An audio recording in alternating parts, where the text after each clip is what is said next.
IVF treatments పై 20,000 discount. Doctor consultation మరియు ultrasound scan ను ఉచితంగా అందిస్తున్నారు. 49 అంటే సంతానం, 49 అందమైన జీవితం కార్యక్రమానికి స్వాగతం. నమస్తే కళ్యాణ్ గారు. నమస్తే జయ గారు. ఈరోజు ఎపిసోడ్లో ఒక తల్లి ఆవేదన అండి.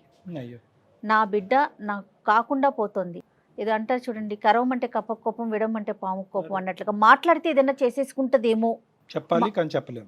కానీ మాట్లాడితే ఏమైపోతుందో అని చాలా, అంటే అసలు నేను చూస్తే నాకైతే కళ్ళల్లో నీళ్లు తిరిగినాయి. మరి ఫోన్ చేసేస్తానండి, నెంబర్ ఇచ్చారు, ఒకసారి అర్జెంటుగా మీరు మాట్లాడాల్సిన పరిస్థితి ఇది. ఈరోజు పిల్లలు ఎట్లా ఉన్నారంటే కళ్యాణ్ గారు, చాలా ఫాస్ట్గా ఉండటం ముఖ్యమే కానీ సూపర్ ఫాస్ట్ అయిపోతున్నారండి. మినిమం ఎథిక్స్ కానీ ఏమీ కనిపించట్లా. పిల్లలు ఈ రోజులు ఆడపిల్లలనే ఉన్నారు, మగ పిల్లలనే ఉన్నారు. హలో, లక్ష్మి గారండి? అవును మేడం. నమస్తే అండి, నేను జయాని అందమైన జీవితం ప్రోగ్రామ్ నుంచి కాల్ చేస్తున్నా. నమస్తే మేడం. నమస్తే అండి, మీ మెయిల్ చూశానండి. డాక్టర్ గారు ఉన్నారు, డాక్టర్ కళ్యాణ్ చక్రవర్తి గారు. నమస్తే సార్. మీరు నమస్తే. ఒకసారి మాట్లాడండి. ఏం పేరమ్మా? లక్ష్మియా? లక్ష్మి సార్. నమస్కారం లక్ష్మి గారు, చెప్పండి అమ్మా. పెళ్ళై చాలా సంవత్సరాలు అయింది మేడం. 10-15 సంవత్సరాలు అయినా కూడా నాకు పిల్లలు పుట్టలేదు మేడం. ఓకే. ఆ తర్వాత భగవంతుడి దయ వల్ల నాకు ఒక పాప పుట్టింది మేడం. సంతోషం. ఆ పాపను మేము చాలా ప్రాణంగా పెంచుకున్నాం మేడం.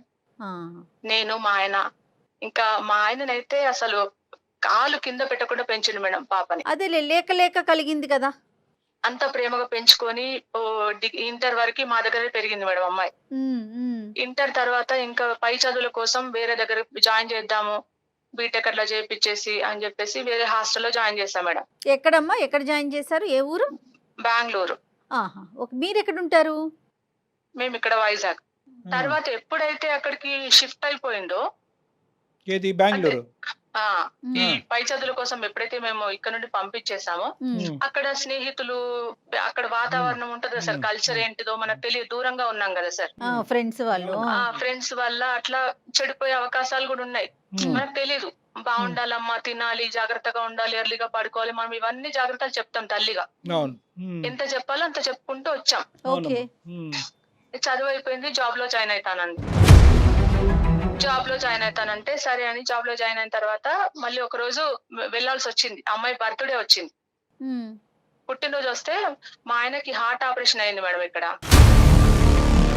నేను ఎలాగో వెళ్ళలేను కదా, పాపను చూసిరా, సర్ప్రైజ్ ఇచ్చిరా, గిఫ్ట్లు కొనిచ్చేసి కొన్ని డబ్బులు ఇచ్చిరా అని నన్ను పంపించాడు మేడం. నేను వెళ్ళాను మేడం అక్కడికి. బెంగళూరు వెళ్ళారా? సర్ప్రైజ్ ఇద్దామని వెళ్ళాను. అదేలే. సర్ప్రైజ్ ఇద్దామని అక్కడికి వెళ్ళేసరికి లాక్ వేసి ఉంది. మీరు వెళ్ళినప్పుడు తాళం వేసి ఉంది. అదేంటి, హాస్టల్ రూమా లేదంటే పాప ఏమైనా విడిగా ఫ్లాట్ తీసుకుందా? ఫ్లాట్ తీసుకొని ఉంది సార్ పాప. పోయేసరికి తాళం వేసిందని నేను ఫోన్ చేశాను సార్ పాపకి. ఫోన్ చేస్తే ఎక్కడున్నావమ్మా అంటే, నేను ఆఫీస్ దగ్గరలో ఉన్న మమ్మీ, సెల్ఫ్ లో ఉంది, కీ తీసుకొని నువ్వు లోపలికి వెళ్ళు అని చెప్పింది. నేను వస్తాను అని. కీ అక్కడే దగ్గర ఎక్కడో సీక్రెట్ గా సెల్ఫ్ లో పెట్టింది. ఎప్పుడన్నా వాళ్ళు ఫ్రెండ్స్ వస్తారేమో తీసుకొని వెళ్ళడానికని నేను అనుకున్నాను. లాక్ తీద్దామని లాక్ తెరిచి చూశాను సార్. లోపలికి వెళ్ళాను, లాక్ తెరిచి చూసేసరికి నా మైండ్ మొత్తం బ్లాక్ అయిపోయింది సార్. అక్కడ అంతా చూడకూడని అన్ని ఉన్నాయి సార్. అక్కడ ఇటు చూస్తేనేమో మందు బాటిల్స్, అటు చూస్తేనేమో కాల్చిన సిగరెట్ ముక్కలు, బెడ్ దులుపుదామంటేనేమో భార్యాభర్తలు కాపురానికి పిల్లలు పుట్టకుండా వాడుకునే అన్ని మందులు అవి ఇవి ఉన్నాయి సార్. చూసేసరికి ఇక నాకు మొత్తం కళ్ళు తిరిగిపోయింది సార్. ఈ విషయం మా ఆయనకు తెలిస్తే గుండె పగిలి అక్కడి నుంచి చచ్చిపోతాడు సార్ మా ఆయన.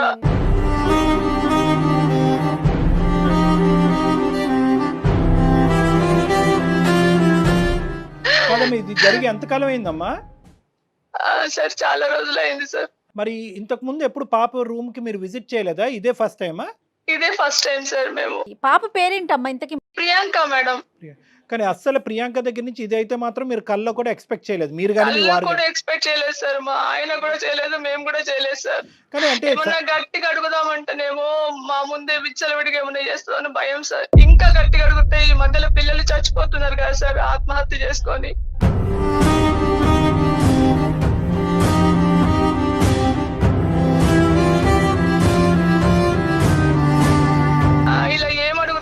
సార్. ఆయనకు తెలిసేది ఉంటే పరువు కోసం ప్రాణం ఇచ్చే మనిషి సార్.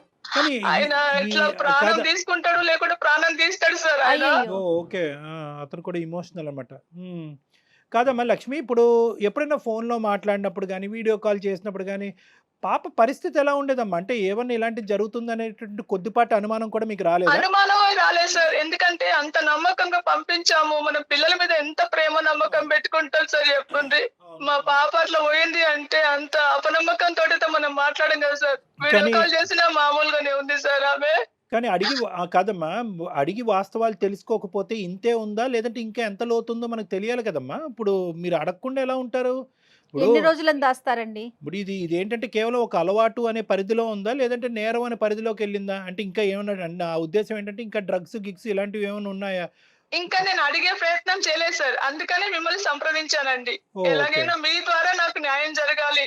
మా ఆ. భార్య భర్తలకు మళ్ళీ మా కూతురు మా దగ్గరకు రావాలి. మేము తల్లిదండ్రులుగా ఆ ప్రేమ మళ్ళీ పొందాలి అనే ఆవేదన సార్. అయ్యో లేదమ్మా, నువ్వు ఓదార్చుకోమ్మా. అంటే మీ వారికి ఇంకా తెలియదమ్మా ఇదంతా? మా వారికి తెలియదు సార్. ఒకవేళ తెలిస్తే అక్కడే మంచాలోనే గుంట పడతాడు, అక్కడే చచ్చిపోతాడు సార్ బయట.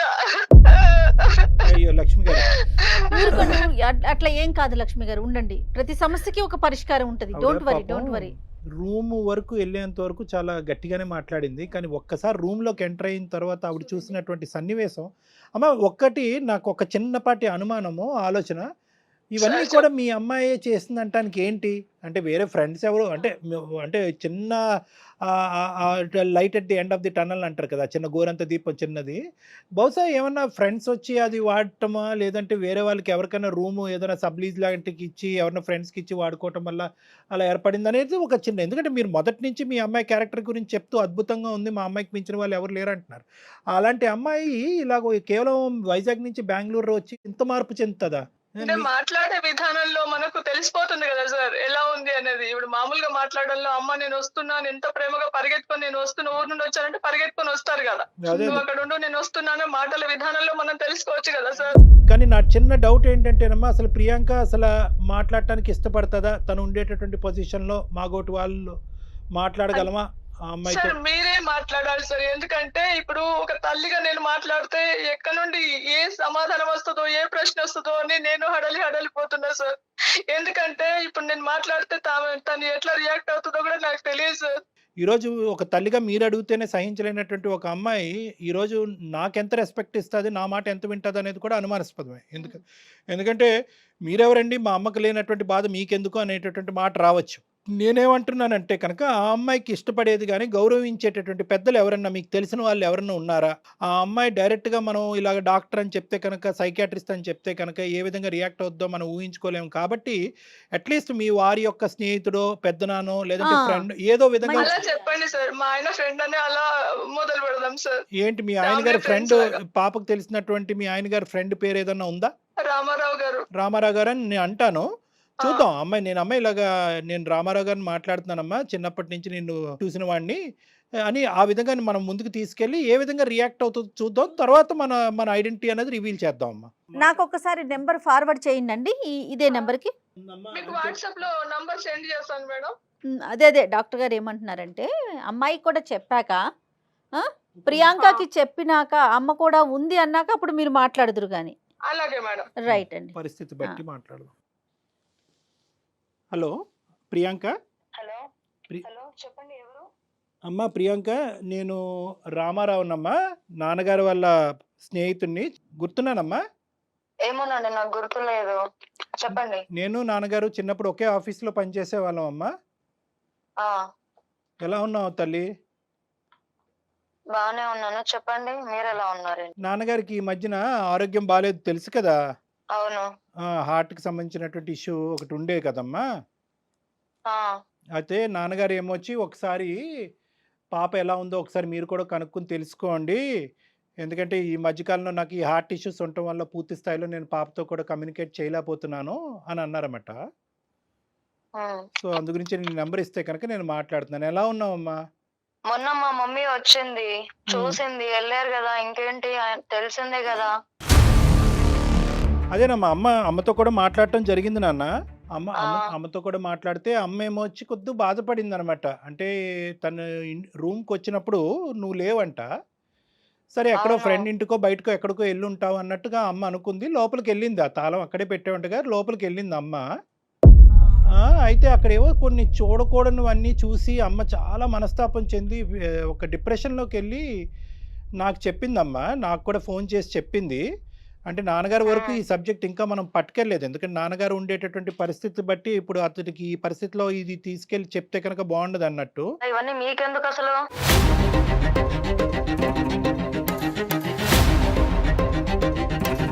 కాదు నాన్న, నాకెందుకు అనే మాట చాలా మంచి మాట. కానీ ఇక్కడ ఏంటంటే నాన్నగారు అడగలేనటువంటి పరిస్థితి. ఓకే, ఖచ్చితంగా నాన్నగారు కూడా మొన్న ఒక 4 రోజుల క్రితం ఏమండి పాప అక్కడ ఒక్కతే ఉంటుంది, చిన్నప్పటి నుంచి మీరు మీ కళ్ళెదురుగుంటే పాప పెరిగింది కదా, ఒకసారి కనుక్కోవటం అనేటటువంటి మాట అంటాం వాస్తవమే. కానీ దాంతోపాటు అమ్మ తర్వాత నాకు ఈ షాకింగ్ న్యూస్ చెప్పేటప్పటికి ఇంకా నా మీద ఇంకా బాధ్యత పెరిగిందమ్మా. అంటే మీ కుటుంబానికి చిన్నప్పటి నుంచి తెలిసినటువంటి ఒక వ్యక్తిలాగా, మీ నాన్నగారి తర్వాత ఒక పెద్ద స్థాయిలో ఉండేటటువంటి ఒక వ్యక్తిలాగా నువ్వు ఈ పరిస్థితుల్లో ఏ పరిస్థితిలో ఉన్నావు అనేటటువంటి తెలుసుకోవటం ఒక ఇంపార్టెంట్ అంశంగా భావిస్తూ నేను కాల్ చేయటం జరిగిందనమాట. ఇవన్నీ అంటే నాకెందుకు అనేది ఒక సబ్జెక్ట్ అమ్మా. అక్కడ మీ అమ్మగారు చూసినటువంటివి నిజాలా కాదా అనేది రెండో సబ్జెక్టు. అవి నిజాలా కాదా? చూడండి అంకుల్, మీరు ఇవన్నీ కనుక్కునే అవసరం లేదు. మీ వర్క్ ఏంటి అది చూడండి ఫస్ట్. నా గురించి మీకు అవసరం లేదు. నేను ఎలా ఉన్నాను అనేది అవన్నీ మీకు ఎందుకు? నా లైఫ్ ఇది, నా ఇష్టం. నేను ఎలాగైనా ఉంటాను. అది అడిగే రైట్స్ మీకు లేవు. పోనీ మీ అమ్మగారికి ఉన్నాయమ్మా? అవును, మా అమ్మే డైరెక్ట్ వచ్చి అడుగుతుంది కదా. అలాంటప్పుడు మీకేం రైట్స్ ఉన్నాయని అసలు నన్ను అడుగుతున్నారు నాకు కాల్ చేసి? ఒక్క నిమిషం ఆలోచించు. అమ్మకి నన్ను మధ్యలో పెట్టి అడిగించవలసినటువంటి అవసరం ఏముంటది తల్లి? ఇప్పుడు ఏమంటారు? అమ్మ చిన్నప్పటి నుంచి నిన్ను అల్లారు ముద్దుగా పెంచుకుని ఈ లెవెల్ వరకు తీసుకొచ్చి కళ్ళు మూసుకుని మా అమ్మాయి సక్సెస్ఫుల్గా ఒక మంచి సిటిజన్ ఆఫ్ దిస్ కంట్రీ అవుతుంది, మా పేరు నిలబడుతుంది అని చెప్పి మీ తల్లిదండ్రులు చిన్నప్పటి నుంచి ఆశపడ్డారు. ఇది ఒక జీవితంలో ఏంటంటే నాన్నగారు అప్పుడు హార్ట్ అటాక్ వచ్చినప్పుడు నాన్నగారికి బైపాస్ సర్జరీ అవటం అనేది ఎంత పెద్ద షాకో మీ అమ్మగారికి, ఈ రోజు నీ రూమ్ లో చూసినటువంటి ఈ సంఘటన కూడా అంత పెద్ద షాక్ గురవుతున్నారు. ఇంకా చూస్తున్నాను. నా రూమ్ లో అంటున్నారు. ఏం కనిపించింది అసలు నా రూమ్ లో? ఏం చూసారంట?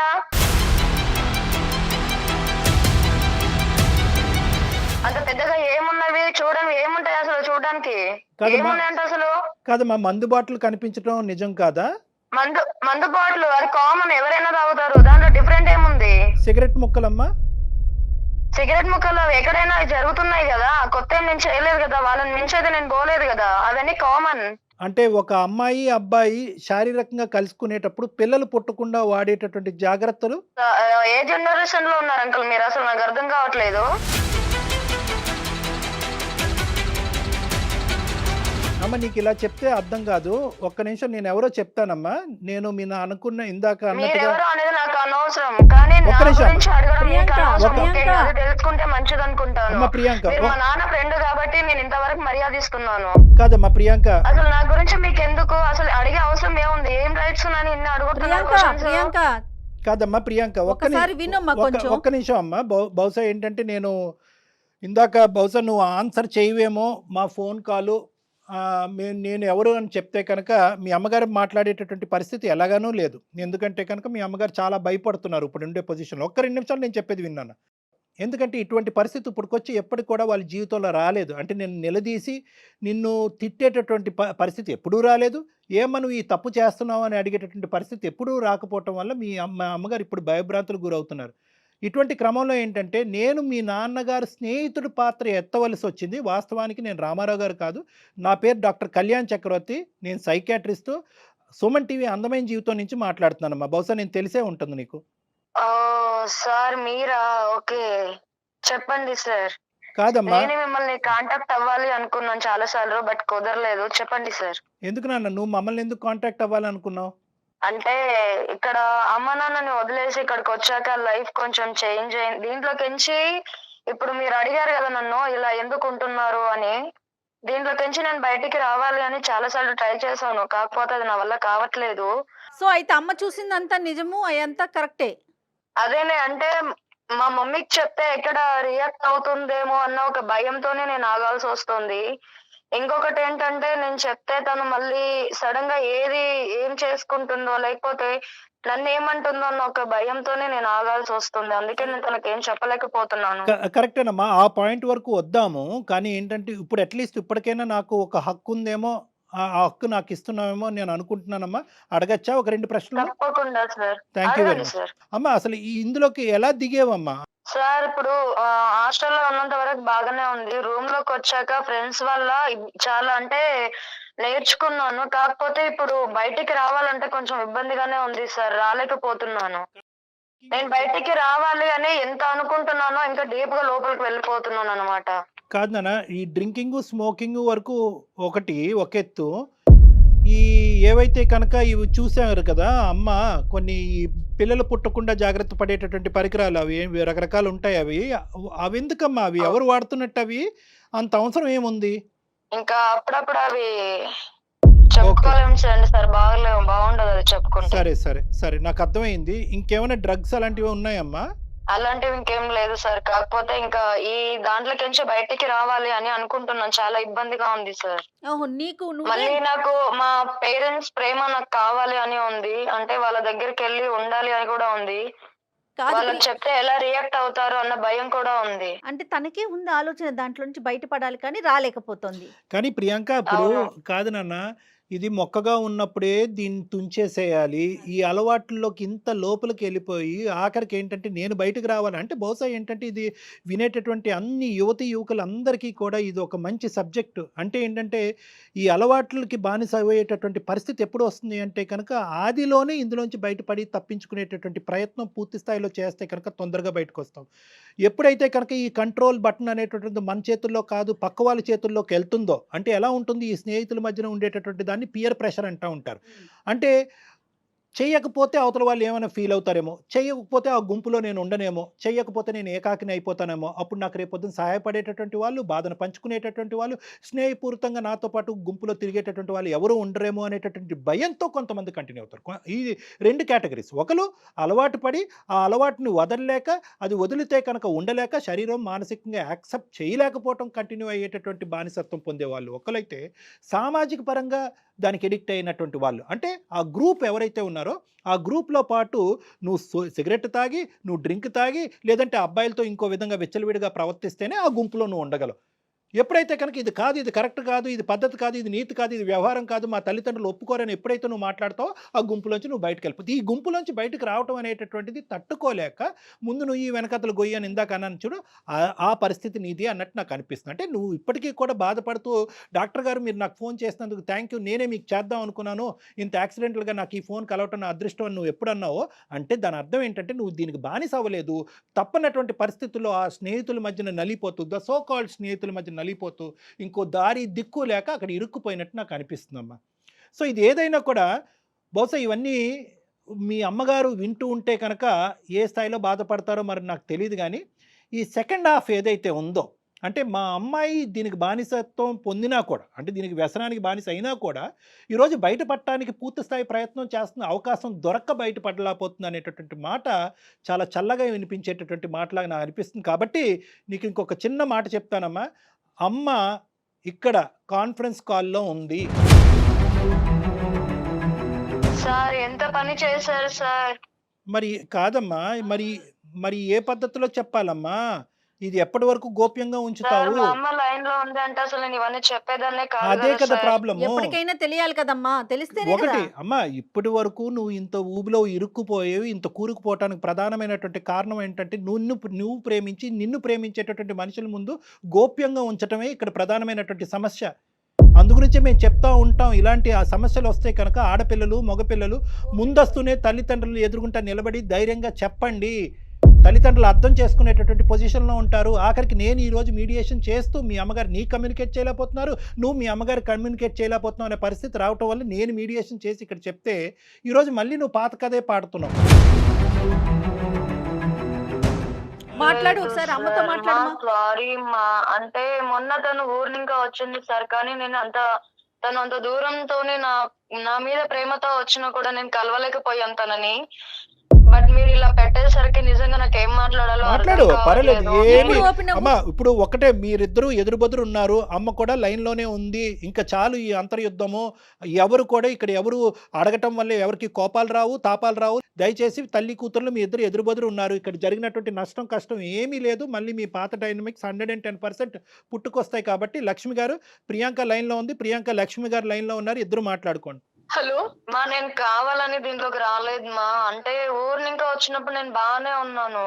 ఇక్కడ రూమ్ లోకి షిఫ్ట్ అయ్యాక ఫ్రెండ్స్ వల్ల నేను ఇలా అయ్యాను. దీంట్లోకి ఎంచి బయటికి రావాలని చాలా ట్రై చేశాను, అయినా నా వల్ల కావట్లేదు. సారీ అమ్మా. కానీ నీకు అమ్మ నాన్న ఎప్పుడు గుర్తు రాలేదా అమ్మ ఆ పనులు చేసేటప్పుడు? రియలీ సారీ అమ్మా.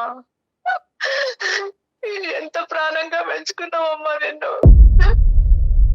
నేను బయటికి రావాలని చూస్తున్నాను అమ్మా, కానీ నా వల్ల కావట్లేదమ్మా.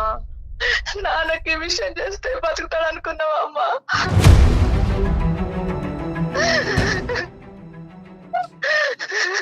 మా ఏడు వద్దు. ఇప్పుడు నేను మళ్ళీ నాకు ఒక అవకాశం ఇవ్వమంటున్నాను నిన్ను. నాకు ఈ జాబ్ కూడా వద్దు, నాకు ఈ రూమ్ కూడా వద్దు. నేను మళ్ళీ వచ్చి మీ దగ్గరే ఉంటాను. నేను ఇవన్నీ మానేసి వద్దాం అనుకుంటున్నానమ్మా. ఇంకా దీంట్లోకి నుంచి బయటకు రావడానికి నేను ట్రై చేస్తాను.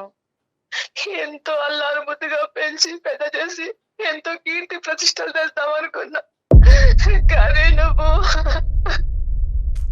బాధపడకండి లక్ష్మి, ఇంకా మా ఏడు ఇప్పటికైనా వద్దు ఇంకా. చెప్తున్నాను కదా సారీ, లక్ష్మి గారు. అంటే నేను కావాలని రాలేదు. సార్ చెప్పండి సార్. తల్లి బంగారు తల్లి, ఒక లక్ష్మి గారు, ఎంతమంది తల్లిదండ్రులకి అంటే ఇటువంటి సన్నివేశం చూసిన తర్వాత, నాగోటు వాళ్ళు మాట్లాడిన తర్వాత, ఎంతమంది ఆడపిల్లలు కానీ అబ్బాయిలు కానీ ఈ విధంగా రియలైజ్ అయ్యి మళ్ళీ అమ్మ నాన్న ముందు క్షమాపణ అడగటం, నేను మాట్లాడినటువంటి పావుగంటలోనే క్షమాపణ అడగటము. వాస్తవానికి ఏంటంటే కనుక నేనేదో ఇష్టం ఉండి కోరిక పుట్టి అటువైపు పరిగెట్టలేదమ్మా, తప్పకి ఇరుక్కుపోయినటువంటి ఒక దరిద్రగొట్టి పరిస్థితి. ఇప్పటికైనా ఇది ఒక బంగారు అవకాశంలాగా ఇందులోంచి బయటపడి నీ కళ్ళెదురుగుంట నిలబడ్డాను, నన్ను క్షమించమ్మా, 2 నిమిషాల్లో నేను మారుతానని చెప్పేటటువంటి మనుషులు ఎంతమంది ఉంటారమ్మా ఈ నిజంగా వయసులో? అదృష్టం అనుకోండి. ఈ వయసులో ఎంతమంది ఉంటారు తల్లి? సో కాబట్టి ఏంటంటే కరెక్టే, మీ మీ మీ కడుపు ఘోష అనేది మాకు అర్థం అవుతుంది. ఎందుకంటే మీ శోకం ఏంటంటే, అరే ఇదేంటి ఎక్కడెక్కడో ఇలాంటి అలవాట్లు, ఇలాంటి పాడలవాట్లు, ఇలాంటి పరిస్థితులు జరుగుతాయి అనుకుంటాను, కానీ మా ఇంట్లో మా కన్న కూతురు ఇలా చేస్తుందని నేను అనుకోను. ప్రతి తల్లిదండ్రుల యొక్క వాదన ఇదే. ఏమనుకుంటారంటే పేపర్లో చూస్తారు, టీవీలో చూస్తారా, అది ఎక్కడోలే ఏదో ఎక్కడో పాడైపోయినటువంటి పిల్లలో, లేదంటే తల్లిదండ్రులు పట్టించుకున్నటువంటి పిల్లలో, లేదంటే అల్లారి ముద్దుగా విపరీతమైనటువంటి ముద్దిచ్చి అడగకుండానే విపరీతంగా ఇచ్చేటటువంటి కుటుంబాల్లో పుట్టినటువంటి పిల్లలు దారి తప్పి గాడి తప్పి ఇలా ప్రవర్తిస్తారని అనుకుంటారు. కానీ వాస్తవానికి ఏంటంటే మన ఇంట్లోనే ఇలా జరుగుతుందా అనేటటువంటి చాలామంది తల్లిదండ్రులు ఊహించుకోరు. ఇదంతా కూడా ప్రధానంగా జరిగేటటువంటి, అంటే ఎప్పుడైతే కనుక ఈ అమ్మాయి ఈ వాతావరణంలోంచి ఆ వాతావరణంలోకి వెళ్ళినాయో రకరకాల అంశాలు వచ్చినాయి. ఒకటేంటంటే కనుక ఒంటరిగా బతకవలసినటువంటి అవసరం, అల్లారు ముద్దుగా పెంచుకున్నటువంటి తల్లిదండ్రులు, ఏకైక కూతురు, అల్లారు ముద్దుగా పెంచేటటువంటి కూతురు, ఆ అమ్మాయి అక్కడికి వెళ్ళి ఒంటరిగా ఉండటం, ఒక కొత్త వాతావరణం, అంత ఫాస్ట్గా ఉండేటటువంటి వాతావరణం, సిగరెట్ తాకపోయినా మందు కొట్టకపోయినా తేడాగా చూసే వాతావరణం, అబ్బాయిలతో కలిసి బాయ్ ఫ్రెండ్ లేడు అని చెప్పుకోవటానికి సిగ్గుపడేటటువంటి వాతావరణం. సో ఇటువంటి వాతావరణంలోకి వెళ్ళేటప్పటికీ ఆ అమ్మాయి ఏమనుకుందంటే ఇదే నార్మేమో, ఇది సాంప్రదాయం ఏమో, నేనే ఇప్పుడు దాకా నూతులో కప్పలాగా ఉన్నానేమో, ఇది వాస్తవమైనటువంటి ప్రపంచం ఏమో, ఈ ప్రపంచానికి నేను ఎస్ చెప్పకపోతే కనుక ఈ ప్రపంచం నాకు నో చెప్తాదేమో అనేటటువంటి భయంతో దిగినటువంటి ఒక బానిస అమ్మాయి. కాబట్టి ఏంటంటే పెద్ద మనసు చేసుకుని ఈ అమ్మాయిని ఈరోజు క్షమించవలసినటువంటి అవసరం ఉంది. ఒకప్పుడు ఇదే తత్వం కానీ ఇదే ఆలోచన శైలి కానీ కొద్దిపాటి కంటిన్యూ అవుతే కనుక నేను ఆ అమ్మాయి కౌన్సిలింగ్ చేసి ఆ అమ్మాయి మనసు మార్చి మళ్ళీ ఇటువంటి తోవలోకి వెళ్లకుండా నేను కాపాడగలిగేటటువంటి వ్యక్తిని అవుతానమ్మా. లక్ష్మి గారు, ఇలాంటి వాళ్ళ సలహాలు సూచనలు మాలాంటి తల్లిదండ్రికి మేము కన్నా పిల్లలకి చాలా అవసరం సార్. ఎందుకు నా బాధ కట్టలు తెంచుకునే దుఃఖం ఎందుకు వచ్చిందంటే సార్, ఇక్కడ మీకు ఒక్క విషయం చెప్పాలి సార్. చెప్పండమ్మా, తప్పకుండా. ఎన్నో ఏళ్లుగా అంటే ప్రదక్షిణాలు, పూజలు, వ్రతాలు చేయగా పుట్టిన అమ్మాయి కాబట్టి ఇంత దాకా తెస్తుందని అనుకోలేదు సార్. ఆ దుఃఖం వల్లనే ఈ ఏడుపు, ఈ బాధ ఇదంతా వస్తుంది సార్ నాకు. దేవుడు వరవిస్తూనే శాపించాడు అనేటువంటి పరిస్థితి. అమ్మ ప్రియాంక, సార్ చెప్పండి సార్. నేను ఇప్పటికీ కూడా అమ్మకి దొరికాను కాబట్టి మారేను అనేటటువంటి ప్రియాంక కాదని నేను అనుకుంటున్నాను. అదేం లేదు సార్, నేను మా అమ్మ దగ్గర చెప్పాలని అనుకున్నాను, బట్ మీ వల్ల తెలిసింది, మంచిదే అయ్యింది నాకు. నిజంగా ఐఎమ్ రియలీ సారీ అమ్మా. సరే నాన్న, ఓకే, సారీ, ఓకే.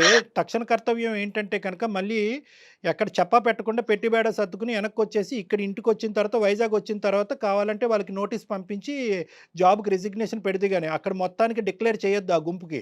అర్థమైందా?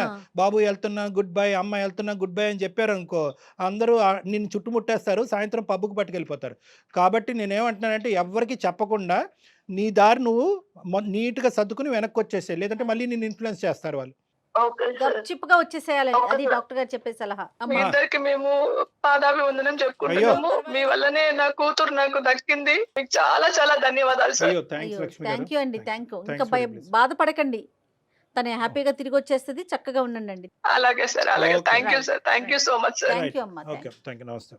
కానీ ఇంత ఫాస్ట్ గా ప్రియాంకలో మార్పు వస్తుందని ఎక్స్పెక్ట్ అయితే తనకుందా ఆలోచన? మార్పు కోరుకుంటున్న వాళ్ళకి మార్పు తొందరగా వస్తుంది మేడం. మన ఇంక ఇక్కడ అదృష్టం. మీరేం చేయక్కర్లేదు, అంటే అంతేనా కళ్యాణ్ గారు? అంతే, ఇక్కడ మనం చేయవలసినటువంటిది ఏమీ లేదమ్మా. ఎటొచ్చి ఏంటంటే ఫ్యూచర్లో ఇటువంటి పిల్లలు ఏంటంటే మళ్ళీ ఒక ప్రపంచంలోకి వచ్చారనుకోండి, వీళ్ళ యూజువల్గా వాళ్ళ సైకాలజీ ఎలా ఉంటుందంటే ఆ గ్రూప్లోంచి నేను బయటపడ్డాను కాబట్టి బహుశా ఏమీ కాదు, ఇంకో గ్రూప్ ఇంకో ఆలోచనతో ఇంకో యాంగిల్లో మళ్ళీ వీళ్ళ దగ్గరికి రావచ్చు. సో కాబట్టి ఏంటంటే వీళ్ళని కర్తవ్యం ఎప్పుడు చూసుకుంటూ ఉండాలి. అంటే కర్తవ్యం అంటే first realization of responsibility, ROR అంటూ ఉంటారు పిల్లలందరికీ చెప్తూ ఉంటాను నేను. రియలైజేషన్ ఆఫ్ రెస్పాన్సిబిలిటీ, మీ బాధ్యత ఏంటి, మీ వయసు ఏంటి, మీ బాధ్యత ఏంటి, మీ తల్లిదండ్రులు మీ దగ్గర నుంచి ఏం కోరుకున్నారు, ఈ రెస్పాన్సిబిలిటీ రియలైజ్ అయ్యేంత వరకు ప్రియాంక లాంటి వాళ్ళు చాలామంది రావచ్చు, వాళ్ళలో వచ్చేటటువంటి మార్పు మాత్రం పర్మనెంట్ కాదు. సో ఈ రియలైజేషన్ రావాలి, అది తెప్పించడానికి కొన్ని కౌన్సిలింగ్ సెషన్స్ అనేది యూజువల్గా చేస్తూ ఉంటాం. ప్రియాంకకి ఏం అవసరం పడకపోవచ్చమ్మా. రైట్ అండి, థ్యాంక్ యూ కళ్యాణ్ గారు. థ్యాంక్ యూ నమస్తే. జగన్, నమస్తే. సుమన్ టీవీలో మీ పర్సనల్ అండ్ బిజినెస్ ప్రమోషన్స్ కోసం కింది నెంబర్కి కాంటాక్ట్ చేయండి.